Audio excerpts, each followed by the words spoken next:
दोस्तों स्वागत है आप सभी लोगों का हमारे इस चैनल के एक और नए वीडियो में, जहां पे हम बात करेंगे कि आखिर सरकार किसकी बनने वाली है। बहुत सारे सवाल दिमाग में चल रहे हैं, बहुत सारे सवाल सोशल मीडिया पे चल रहे हैं। आज हम उसी के बारे में बात करेंगे। सबसे पहले हम बात कर लेते हैं भाजपा और उसके गठबंधन की, जो पहले चुनाव से पहले ही इतना ज़्यादा उछल रहे थे कि भैया हम तो 400 पार आसानी से करने वाले हैं। किसी के अंदर हिम्मत नहीं है जो हमें 400 पार करने से रोक दे। लेकिन जैसे ही कल चुनाव का रिजल्ट आना शुरू हुआ, जैसे ही सुबह वोटिंग काउंटिंग होने लगी, उसके बाद से इनका 400 वाला जो गुब्बारा था वो पूरी तरह से फट गया है, फट के कहीं उड़ गया है। भले ही एनडीए के पास 400 का आंकड़ा नहीं हो, लेकिन उनके पास उतनी संख्या है जिससे वो सरकार बना सकते हैं। लेकिन एक बात याद रखिए, सरकार बनाना अभी भी उतना आसान नहीं है, क्योंकि भाजपा के पास अभी भी 272 का आंकड़ा नहीं है, सिर्फ उनके पास 240 सीटें हैं। उन्हें सरकार बनाने के लिए नीतीश कुमार और चंद्रबाबू नायडू का सहारा लेना पड़ेगा। अगर वो लोग राजी हो जाते हैं और वो लोग इधर उधर नहीं छटकते हैं तो हो सकता है एनडीए की सरकार बन जाए। लेकिन उसमें अभी भी बहुत कन्फ्यूजन है और उसी कन्फ्यूजन के बारे में आज की इस वीडियो में हम बात करेंगे। एक पलटू बाबू नीतीश कुमार जी, इस जातिवाद का जहर घोलने वाले नीतीश बाबू, आपने पूरे बिहार की विकास यात्रा का गला घोंट दिया, गला घोंट। देखिए, भाजपा को सरकार बनाने के लिए इन दोनों नेताओं को राजी करना होगा। पहला नीतीश कुमार है, दूसरा है चंद्रबाबू नायडू।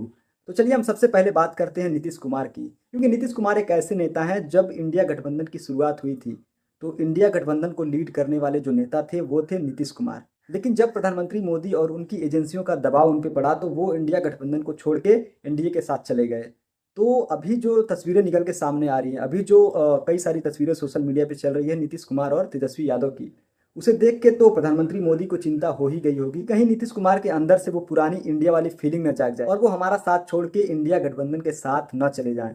तो सबसे पहली चुनौती प्रधानमंत्री मोदी की यही है कि वो नीतीश कुमार को अपने साथ बनाए रखें, और अगर उन्हें सरकार बनानी है तो नीतीश कुमार का साथ उन्हें चाहिए ही चाहिए। और उसके बाद दूसरा नंबर आता है चंद्रबाबू नायडू का। चंद्रबाबू से बड़ा अवसरवादी नेता पूरे भारत के इतिहास में आपको देखने को नहीं मिलेगा। 1983 में कांग्रेस छोड़कर महान एनटीआर के साथ आए। 1989 में एनटीआर की पीठ में चूड़ा भोंककर खुद मुख्यमंत्री बन गए। बाद में एनडीए के अंदर दामन थामा अटल जी के साथ हो लिए।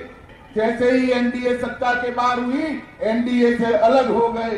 2014 में जैसे ही लगा मोदी जी की हवा है, फिर मोदी जी के साथ आए।